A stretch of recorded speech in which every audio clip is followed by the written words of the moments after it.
Ok, viendo que me suspendieron mi clase a las 6:30, mi otra clase es a las 9, así que para no estar sin hacer nada voy a seguir estudiando pues y subiendo estos videos de química. Ahora ya empezamos con lo que sería ya el último eje de química, que sería el eje 3, que corresponde a lo que sería clasificación de la materia, lo que sería el mol, lo que sería estequiometría y lo que serían las soluciones. ¿Okay? Entonces vamos con esta primera guía, que es de clasificación de la materia. ¿Cuál será la opción que nombre correctamente los métodos? ¿Okay? Aquí ya entramos en lo que serían los métodos de separación, ¿okay? De sustancias. ¿Okay? En el A lo que estamos viendo es un método de filtración. ¿Okay? El método de filtración ya lo vamos a ver más adelante también, pero el método de filtración sirve para separar sustancias sólidas de líquidos. ¿Okay?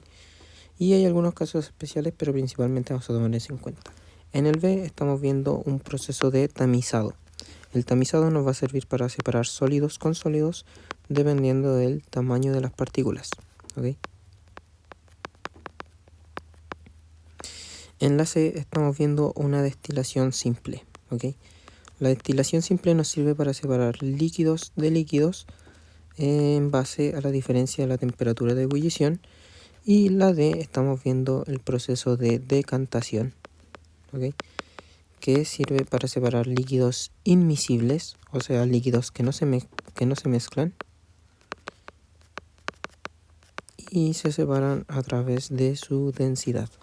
¿Okay? Entonces la alternativa correcta sería la letra B: filtración, tamizado, destilación y decantación. ¿Cuál de las siguientes mezclas podría separarse utilizando el siguiente método? Como dije anteriormente, este correspondería al método de tamizado, que va a separar siempre moléculas sólidas con sólidas dependiendo del tamaño de las partículas.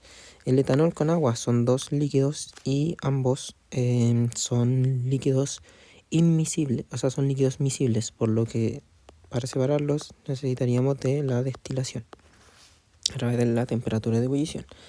En la arena con alcohol tendríamos un sólido con un líquido, por lo que aquí nos serviría lo que sería la filtración. La grava con arena, aquí sí tenemos dos sólidos que tienen diferentes tamaños de partículas, por lo que sí nos sirve el tamizado. Y el aceite con agua son dos líquidos inmiscibles, o sea que no se mezclan, y aquí nos serviría lo que es la decantación, para separarlos a través de su diferencia de densidad. En la 3 dice, el dióxido de carbono, CO2, puede ser licuado en primer lugar, luego congelado para hacer hielo seco. Finalmente, a temperatura ambiente, el hielo seco recupera su forma original. Teniendo en cuenta la información anterior, ¿cómo podría considerarse este último cambio? El último cambio nos habla de que el hielo seco recupera su forma gaseosa original. ¿Okay? Cuando se produce un cambio desde un estado sólido hacia un estado gaseoso, sin pasar por el estado líquido entre medio, básicamente estamos teniendo una sublimación. ¿Okay? Es una sublimación. Si es que fuera al revés, si es que el estado gaseoso estuviera pasando a un estado sólido, directamente sería una sublimación inversa. La evaporación es cuando vemos del líquido pasar a gaseoso. ¿Okay? La fusión es cuando vemos pasar de un sólido a líquido. La evaporación, como les dije, de líquido a gaseoso. La licuación es cuando vemos de líquido a gaseoso, pero por la presión. Y la solidificación es cuando vemos pasar de un líquido a un sólido. Luego, la 4 dice, pues la correcta, ¿verdad? Sí la ve. Un profesor presenta el siguiente método en la pizarra. Este método es la muestra de una decantación. ¿Ok? Para que lo sepan diferenciar. Luego le solicita a la clase proponer mezclas que se pueden separar correctamente con el método presentado. ¿Cuál de las respuestas dadas por los estudiantes es correcta? Es correcta. ¿Ok? ¿Cuál de estos se debería de separar a través de lo que sería pues la decantación? Ok. En la arena con agua tenemos la mezcla de un sólido con un líquido que se debería de separar a través de filtración. Así que la C la podemos descartar. El alcohol y la acetona son dos líquidos, pero estos son dos líquidos miscibles. Eso significa que la única manera de separarlos es a través de su temperatura de ebullición, ya que ya están mezclados. Entonces también la podemos descartar. El agua con alcohol ocurría exactamente lo mismo. Dos líquidos miscibles que se podrían separar por la temperatura de ebullición. La alternativa A sería la correcta, ya que la parafina presenta una densidad diferente a la del agua. Es por eso que cuando vemos, por ejemplo, gasolina en el piso y vemos agua, las vemos en diferentes capas, que es lo que se conoce como una mezcla heterogénea. Así que sería la. El 5 nos está mostrando el proceso de filtración. ¿Okay? Nos dice, ¿qué requisito tendría que cumplir la mezcla para poder utilizar el proceso presentado anteriormente? Que ambos componentes de la mezcla sean líquidos que sean miscibles entre ellos con diferentes puntos de ebullición. No, si quisiéramos líquidos miscibles que tengan diferentes puntos de ebullición, básicamente lo que nosotros estaríamos buscando sería una destilación. Y no es el caso. ¿Okay? Por lo que este sería erróneo. Los líquidos constituyentes de la mezcla deben ser inmiscibles y tener diferente densidad. Ok, si buscamos que la mezcla sean líquidos y que además sean inmiscibles, estaríamos buscando, y buscarlo según la densidad, básicamente estaríamos buscando lo que sería una decantación. Entonces tampoco correspondería a este procedimiento. Que la mezcla esté compuesta por una fase sólida y otra líquida, esta sí sería lo correcto de una filtración. Los componentes de la mezcla deben ser miscibles entre ellos, pero con diferente densidad. Ok, aquí ocurre lo mismo. El 6 dice, utilizando cierto método representado a continuación, es una destilación simple. Ok. Una destilación simple.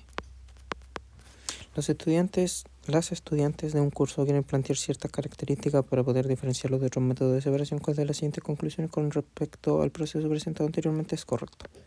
¿Cuál de estos lo definiría básicamente? ¿O sería adecuado para ir de la mano con su explicación? El proceso presentado permite separar componentes sólidos de otros componentes sólidos, aprovechando la diferencia en sus tamaños de partículas. Esto ya vimos que sería si es que necesitáramos hacer un tamizado. ¿Okay? Así que esto estaría mal. El método se basa esencialmente en la diferencia de los puntos de ebullición, ¿ok? Eso es correcto, de los componentes de la mezcla, permitiendo la separación efectiva de líquidos miscibles. Esta es la correcta definición de la destilación simple. El proceso se utiliza para separar mezcla de gases una vez evaporada la mezcla, condensando selectivamente cada gas a diferentes temperaturas.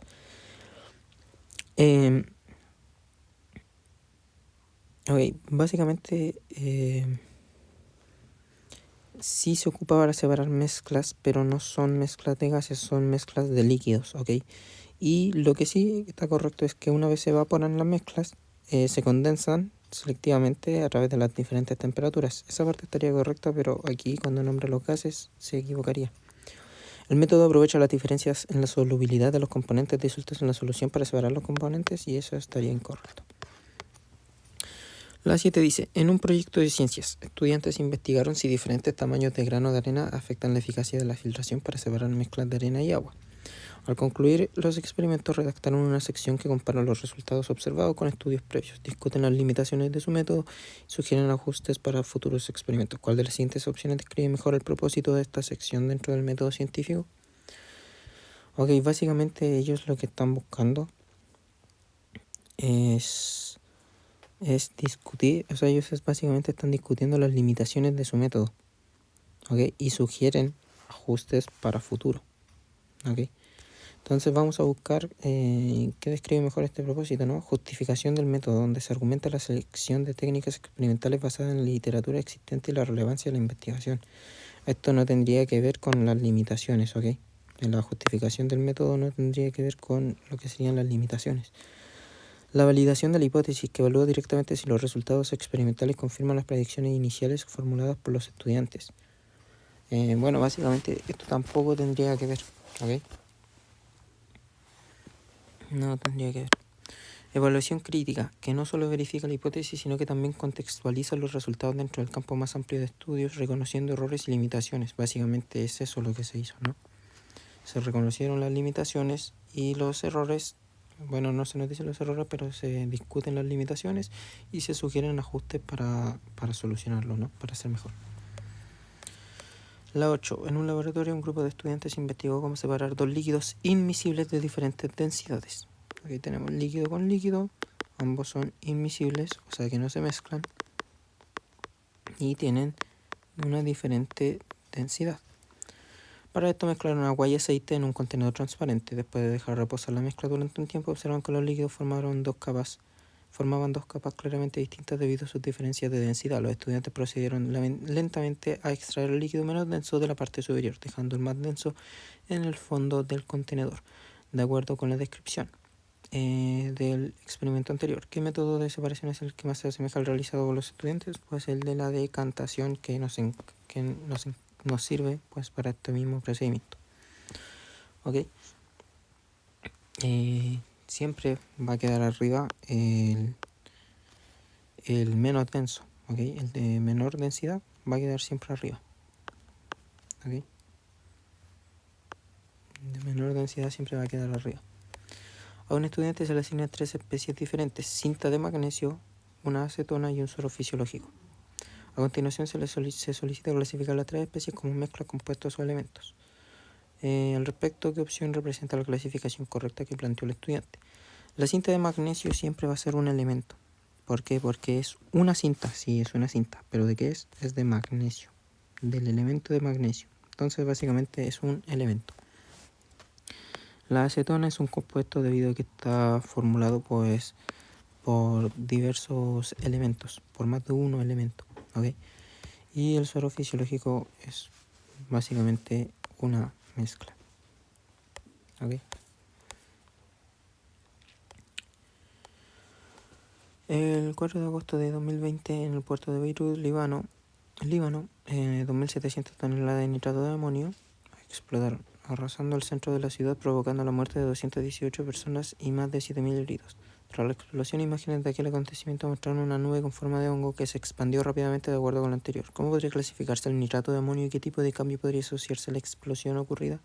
Ok, el nitrato de amonio, como podemos verlo, es esta estructura, esta fórmula molecular de aquí. Y como podemos ver, es un conjunto de varios elementos, lo que básicamente nos definiría que el nitrato de amonio es un compuesto, ya que está, pues, valga la redundancia, compuesto de muchos elementos. Entonces, ¿el nitrato de amonio corresponde a un elemento, como dice la A? No. ¿Ok? ¿Cuál otra dice? Nitrato de amonio dice que es una mezcla. No, no es una mezcla, es un compuesto. Este también dice que el nitrato de amonio se puede clasificar como un compuesto, por lo que también estaría erróneo. Nos quedaría tan solamente... bueno, solamente con eso ya se nos... no. Esperen, ¿por qué borro la C? Si dice que el nitrato de amonio se considera un compuesto. Perdón.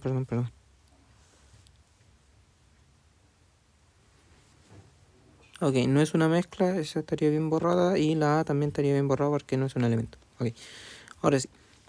¿La explosión podría considerarse un cambio físico? No.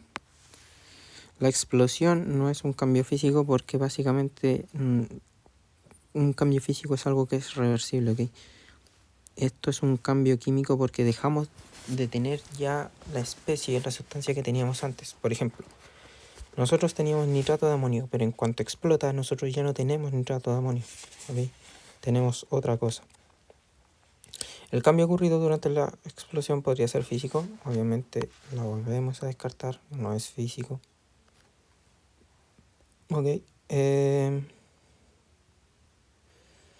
y vamos con la explosión como tal, corresponde a un cambio químico, eso es correcto, es un cambio químico. Cualquier tipo de explosión, combustión es un cambio químico, en donde el nitrato de amonio se clasificaría como un compuesto, y esa sería la alternativa correcta. ¿Qué tipo de cambios podrían identificarse en una vela? Ok, en la vela vamos a ver cómo se va a ir evaporando lo que serían las gotitas, se van a ir evaporando. Vamos a ver también cómo es que se va haciendo una fusión, ¿no? ¿Por qué? Porque la vela se va a ir derritiendo, entonces va a pasar de sólido a estado líquido. ¿Ok? ¿Qué más podríamos ver? Y bueno, más posteriormente, pero en esta imagen no se nos representaría, pero posteriormente va a ocurrir lo contrario, una solidificación. ¿Ok? Pero no es lo que yo pondría debido a que no es lo que se ve en la imagen. solamente se ve cómo se va derritiendo y bueno, tampoco le va evaporando, entonces se podría dejar también. Okay, ¿qué tipo de cambio podría identificarse? ¿Solo un cambio químico que sería la combustión? No. Sí hay combustión donde vemos aquí que se está produciendo, pero no solamente se ve eso. Solo cambios físicos, fusión y evaporación. Como dije recién, sí hay fusión y hay evaporación, pero también hay un cambio químico que estaría haciendo la combustión de esta vela. Solo un cambio físico, evaporación y un cambio químico. Ok, no habría solamente un cambio físico, ya que también tendríamos la fusión. Tendríamos dos cambios físicos. Ok, y la D sí sería la correcta, ¿no? Dos tipos de cambios. Hay una fusión, que sería el físico, y hay una combustión, que sería el tipo de cambio químico. Eso sería más correcto. Una persona al no tener aceite decide derretir mantequilla y freír un huevo en el sartén. Dentro de su proceso se percató de dos tipos de cambios, uno al derretir la mantequilla y el otro al freír un huevo, en donde este último de una clara líquida se transforma en una sólida, al igual que su yema. Al respecto, ¿qué tipo de cambios se identificó la persona? Ok, el derretir una mantequilla, básicamente tú estás haciendo mantequilla derretida, que básicamente sigue siendo mantequilla, no es que deje de ser mantequilla. O sea, una mantequilla tú la pones a derretir y sigues teniendo mantequilla, solamente que derretida. Entonces, solamente hay un cambio físico, ya que no hubo un cambio en su estructura. ¿Ok? En su estructura molecular, obviamente me refiero. Y por parte del huevo, sí que va a haber un cambio. Porque nosotros cuando lo freímos, vamos a hacer huevo frito. Y creas o no, es distinto, es muy distinto decir, ok, tienes un huevo y ahora tienes un huevo frito. Tú ya no tienes un huevo, tienes un huevo frito, es distinto. Entonces aquí se produce un cambio químico. ¿Ok? Ok. Entonces, derretir mantequilla implica un cambio físico que sería la fusión. Eso es correcto. Y la cocción del huevo, un cambio químico. Eso también sería correcto. Para mí sería la A. Al derretir mantequilla se puede asociar a una fusión. Eso es correcto. Mientras que freír un huevo implicaría una solidificación. Se vuelve sólido, sí, el huevo, aunque la yema sigue estando en sólido y si la toca se vuelve líquida. Pero es más un cambio químico, un cambio molecular que se le produce al huevo al producirse la desnaturalización de sus proteínas. Entonces yo lo considero más químico. ¿En ambos procesos los cambios involucrados son químicos? No. Y en ambos procesos los cambios involucrados son físicos? Tampoco. El oxígeno se transporta líquido hacia hospitales, donde recupera su presión volviendo a su estado gaseoso. Sirve para oxigenar las vías respiratorias de los pacientes. ¿Qué tipo de cambio ocurre cuando deben almacenar el oxígeno para ser transportado y cuando regresa a su estado gaseoso? Ok, cuando debe de almacenar el oxígeno, vemos que se transporta en estado líquido, ¿no?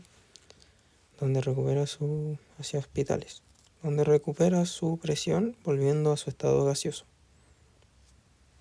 Ok, y cuando regresa a su estado gaseoso se recupera a través de lo que se conoce como a través de la presión. Entonces, si tú tienes un gas y lo pasas a estado líquido, básicamente lo que estás teniendo es una condensación, como cuando llueve. ¿Okay? De gas a líquido estamos teniendo una condensación. Entonces podría ser la A o podría ser la C. Y recupera su estado gaseoso. ¿Okay? Entonces pasaría del líquido a gaseoso. Y uno podría decir evaporación. Pero en este caso hay que fijarse en una palabra clave y es que dice recupera su presión. Cuando es un cambio de líquido a gas por medio de la presión, es un proceso que se conoce como licuación. ¿Okay? Y eso nos dejaría la alternativa A. Se tiene la siguiente tabla de puntos de ebullición, ¿okay? Y nos dice si tiene una mezcla de agua, etanol, metanol, dimetil sulfóxido en un vaso y se lleva a 100 grados Celsius, ¿cuál será el compuesto que quede en mayor cantidad? Aquí básicamente nos está diciendo cuál va a ser el que más va a aguantar, ¿no? Con 100 grados Celsius, pues básicamente tenemos que ver agua, etanol, metanol y dimetil sulfóxido. Entonces tenemos aquí el agua, Tenemos aquí donde está el etanol, el metanol y el dimetil sulfóxido.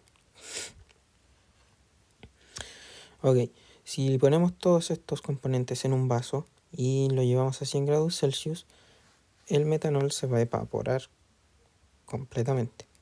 Luego, el etanol también se va a evaporar completamente. El agua recién va a estar evaporándose y el único que va a quedar en el vaso va a ser el dimetil sulfóxido.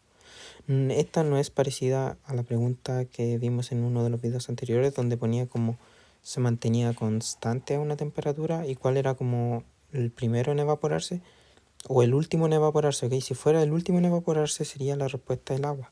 Pero aquí no nos preguntan el último en evaporarse, nos preguntan cuál va a ser el compuesto que quede en mayor cantidad. Y va a ser el dimetil sulfóxido porque no tuvo una evaporación.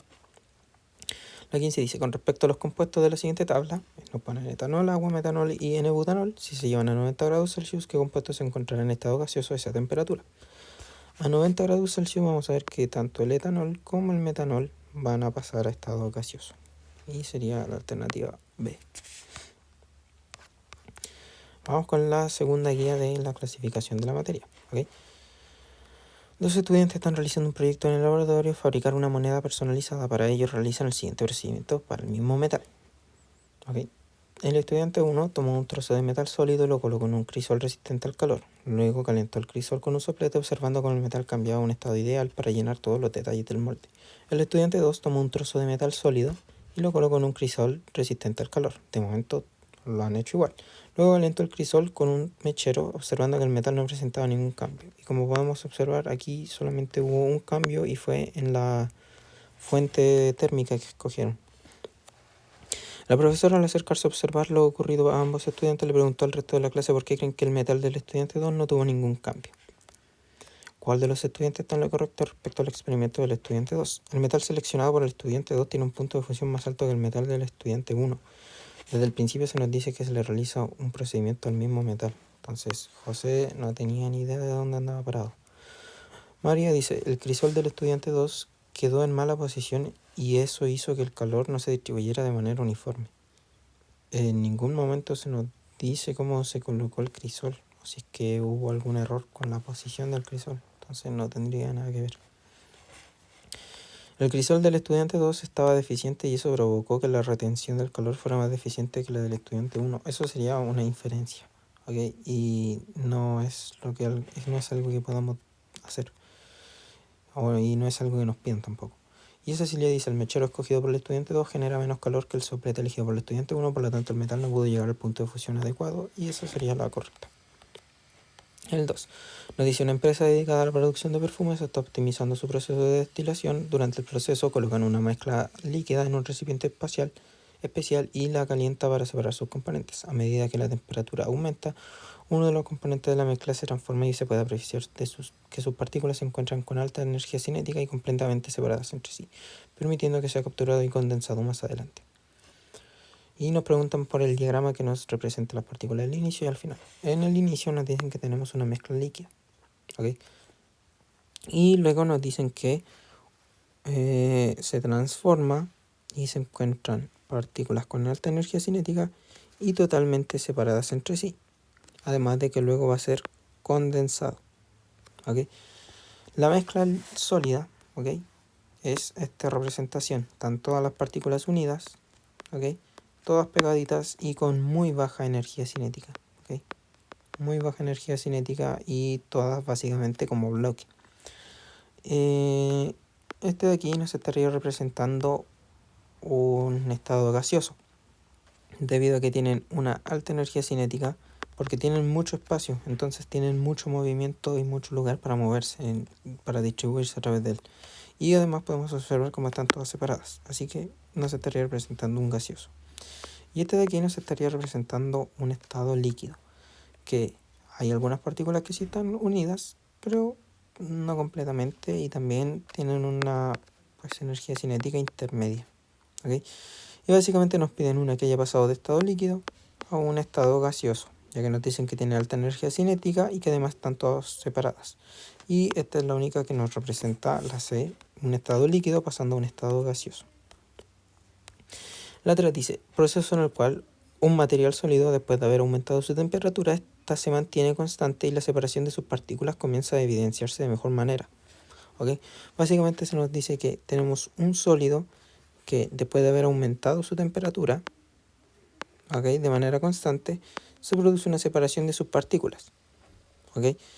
Entonces está teniendo un proceso de fusión, ya que se está volviendo pues más líquido. ¿Ok? La 4 dice, el cambio de estado que se observa cuando llueve es, pues bueno, cuando llueve se está produciendo una condensación. Pasan las nubes de estar en estado gaseoso a estado líquido. El mercurio estaba expuesto a una temperatura tal que se encuentra en estado sólido en base a esto. A ver cómo. El mercurio está expuesto a una temperatura tal que se encuentra en estado sólido. En base a esto, se disponen de diferentes metales en donde cada uno en recipientes diferentes fueron calentados hasta alcanzar 400 grados Celsius. Luego de esto no se notó cambio alguno en las muestras exceptuando el mercurio que ya no se encontraba en el recipiente inicial. Esto debido a que ocurrió un cambio de estado en el denominado. Ok, pasó de estado sólido directamente a estado gaseoso, ya que ya no se encontraba en el recipiente inicial. Eso nos estaría diciendo que tuvimos una sublimación, ya que no se encuentra ninguna partícula dentro del recipiente inicial. ¿Okay? El 6 dice, el hidrógeno molecular es el gas más liviano. ¿Okay? Altamente energético, pensado como combustible del futuro, ya que no genera contaminación. Se utilizan las celdas de combustible y uno de los productos es agua que al pasar por un proceso de calentamiento se elimina como forma de vapor. El proceso anterior, del proceso anterior, el cambio de hidrógeno molecular en agua y el cambio de estado en vapor son... Ok, a ver... o sea, básicamente tenemos un gas. Ya no genera contaminación, ok, se utiliza en la celda de combustible y uno de los productos es agua. Ok, básicamente pasamos de hidrógeno molecular a lo que sería agua. Ok, básicamente aquí estamos viendo un cambio químico ya que afecta en su estructura molecular, por lo que estos que dicen cambios químicos estarían en lo correcto. Ok, vamos a analizar la segunda parte, porque tienen que entender que ya no es hidrógeno molecular lo que tenemos, ahora es agua, es por eso que se le dice que es un cambio, ¿okay? Un cambio químico. Y uno de los productos es agua que al pasar por un proceso de calentamiento se elimina como forma de vapor. Y bueno, básicamente, si el agua se elimina como vapor, estamos teniendo una vaporización, así que sería la A. La 7 dice, durante una clase de ciencia los estudiantes realizan dos experimentos. En el primero disuelve azúcar en agua caliente y en el segundo mezclan vinagre con bicarbonato de sodio observando la efervescencia. Basado en estos experimentos, ¿cuál de las siguientes afirmaciones es correcta? Aquí básicamente se realizaron dos experimentos. En el primero se disuelve azúcar en agua, o sea, ok. Y en el segundo mezclan vinagre con bicarbonato, observando efervescencia, ok. La observación de efervescencia es sinónimo de que hay un cambio químico, ok. Entonces, la disolución de azúcar en agua es un cambio químico porque el azúcar pierde su identidad y la mezcla de vinagre con es un cambio físico. No. Si tú mezclas azúcar en agua, básicamente tienes una mezcla de azúcar con agua. Las mezclas pueden ser reversibles mediante separaciones físicas y además de que no dejas de tener azúcar. Tienes azúcar con agua, pero no dejas de tener azúcar. Tanto la disolución de azúcar en agua como la mezcla del vinagre con bicarbonato de sodio son cambios físicos porque en ambos casos no se forman nuevas sustancias. No, eso también es incorrecto. La disolución de agua en azúcar sí es un cambio físico, pero lo que sería la mezcla de vinagre con bicarbonato de sodio vemos que se observa efervescencia, lo que nos está indicando un cambio químico.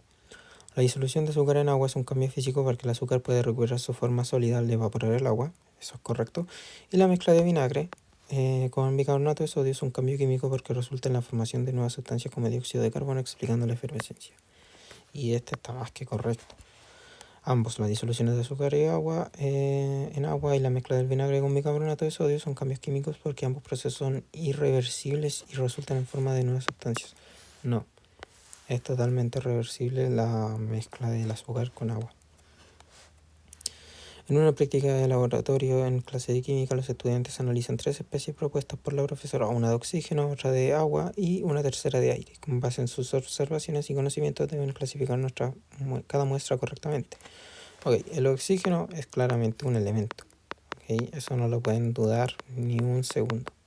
El agua es claramente un compuesto. Vemos que está conformado tanto por hidrógenos como por oxígeno. Y el aire es una mezcla. Es una mezcla de muchos elementos, de muchas sustancias. Tenemos polvo, tenemos oxígeno, tenemos nitrógeno, tenemos un montón. ¿Okay? Y en base a esto, la única que dice que el oxígeno es un elemento es la A. Así que sería esa la correcta. El agua es un compuesto y el aire es una mezcla. En un laboratorio de química, los estudiantes examinan las propiedades de 4 compuestos con los siguientes puntos de fusión.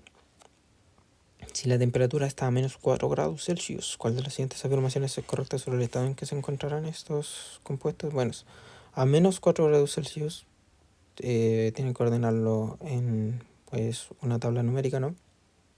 Es mayor que estos dos, que el compuesto I y que el compuesto D. Eso significa que básicamente el compuesto A y el compuesto C se van a encontrar en estado sólido, mientras que el compuesto B y el compuesto D van a estar en estado líquido. ¿Por qué? Porque ese es su punto de fusión, o sea, aquí están pasando de sólido a líquido. ¿Okay? Todos los compuestos están en estado líquido porque la temperatura del laboratorio es más baja que su punto de fusión. No, tendría que ser más alta.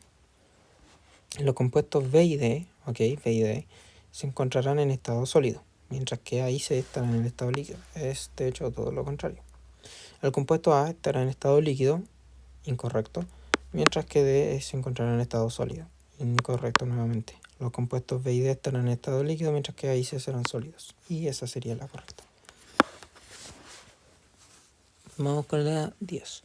Estudiantes de química analizan analizan la eficiencia de la destilación utilizando una mezcla de 3 líquidos hipotéticos, líquido X, líquido Y y líquido Z, con sus diferentes puntos de ebullición.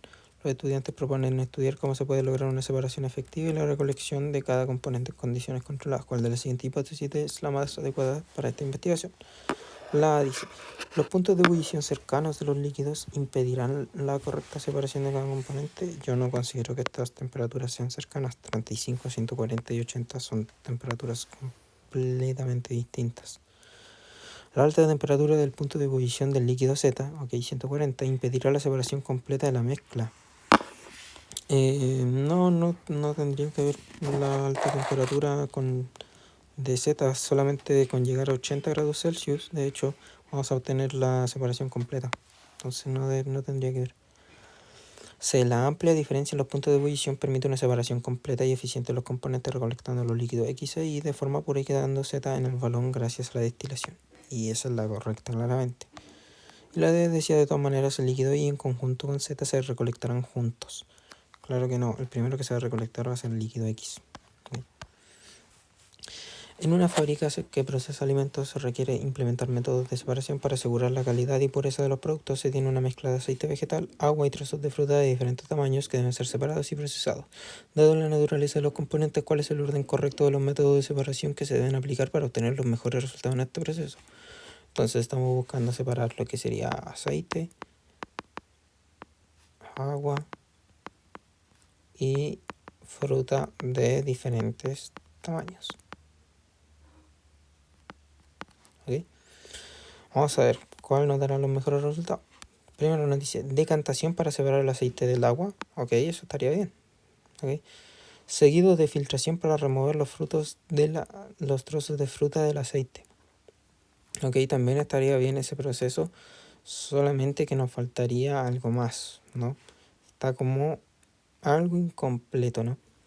Filtración para remover los trozos de fruta. Eso es correcto. Seguida de destilación para separar el aceite del agua. No, lo mejor para separar el aceite del agua es una decantación. Entonces, esta la podemos eliminar. ¿Okay? Partió bien, pero se cayó. La C dice, filtración para remover la fruta de los líquidos. Hasta ahí vamos bien. Seguido del tamizado para separar los trozos de fruta por tamaño. Ahí estamos, excelente. Finalmente, decantación para separar el aceite del agua. Y esta sería nuestra alternativa correcta. La D dice destilación para separar el aceite del agua. No, ya dijimos que destilación no es el método correcto. ¿Ok? La E dice destilación para separar los líquidos de la fruta y nuevamente volvemos a ver con la destilación, que no es el método correcto. La 12 dice, en una clase de química los estudiantes observan diversos fenómenos para determinar si son cambios físicos o químicos. Evalúan la efervescencia al mezclar bicarbonato de sodio con vinagre, el desgaste de un trozo de tiza al escribir en la pizarra y la disolución de azúcar en agua. ¿Cuál de las siguientes opciones clasifica correctamente cada fenómeno como cambio físico o químico? Ok. Efervescencia ya dijimos que es un cambio químico, así que todos esos tienen que tener cambio químico, este ya no nos lo dice, así que eliminado, y nos quedamos con 3 opciones. Luego dice, el desgaste de un trozo de tiza al escribir con la pizarra, o sea, es tiza desgastada, pero sigue siendo tiza, entonces eso es solamente un cambio físico. No importa que esté desgastado, eso es tiza, entonces no puede ser cambio químico, como dice la D. Bueno, y como también dice la D. Básicamente nos quedaríamos como entre la A y la B. Y el último dice, y la disolución de azúcar en agua, que como vimos anteriormente es un cambio físico ya que es totalmente reversible. La 13 dice, en una actividad experimental se le solicita a un par de estudiantes que indiquen qué métodos deben utilizar para obtener por separado los componentes de una mezcla formada por agua, arena, alcohol y aceite. ¿Okay? Después de empezar lo sugieren lo siguiente. El estudiante 1 dice filtración, decantación y destilación y el estudiante 2 dice tamizado, destilación y evaporación. Ok, tamizado estaría incorrecto porque no tienes 2 sustancias sólidas, solamente tienes una que sería la arena. Luego dice destilación y evaporación. La evaporación estaría totalmente incorrecto, o sea, no tendría nada que ver la de evaporación. Primero dice filtración, ok, nos puede servir para separar la arena. Dice luego una decantación, que nos puede servir para eliminar el alcohol, o sea, el agua y el aceite. Y luego la destilación, que nos serviría para separar lo que sería el agua del alcohol. Así que el estudiante 1 estaría correcto.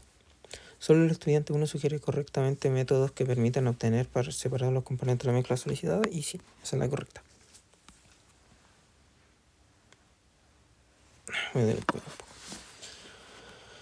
La 14 dice, un grupo de científicos encuentra una sustancia sólida desconocida de la cual desean clasificarla como sustancia pura. Es decir, una sustancia pura se refiere al elemento o compuesto, o si es una mezcla homogénea o heterogénea, para lo cual realizaron lo siguiente. La sustancia desconocida se disolvió en agua. ¿Okay? Se aplicaron procesos físicos para separar sus componentes, no observándose ningún cambio. ¿Okay? Entonces, no hubo una separación a través de procesos físicos. Cuando se le aplicó electricidad a una disolución de la sustancia desconocida, se obtuvieron por separado 2 sustancias nuevas con propiedades diferentes a la inicial. Esto básicamente nos está indicando que teníamos un compuesto. ¿Okay? Y la 15 dice, la destilación es una técnica que se utiliza para separar líquidos miscibles. Sí, correcto. En el siguiente proceso se agrega el balón de destilación de una mezcla una mezcla de alcohol y agua provisto de un termómetro para registrar la temperatura y lograr controlar la destilación. Teniendo en cuenta que la temperatura de ebullición del agua es 100 grados Celsius, es mayor a la del alcohol 78 grados Celsius, y llevando el proceso a 85 grados Celsius es posible afirmar que el agua se evapora logrando recorrer el proceso hasta llegar al destilado X. No, el agua no se va a llegar a evaporar ya que no llega a los 100 grados Celsius. El agua y el alcohol no logran la evaporación por falta de calor del sistema. Claro que no. El alcohol sí se va a evaporar, tiene 78 grados y el otro ya es 85. El producto destilado X corresponde al alcohol separado del agua, y esa sería la correcta. ¿Okay? Bueno, eso sería esta primera parte, que tendría que ver con la clasificación de la materia. En la siguiente parte de este eje número 3 vamos a ver ejercicios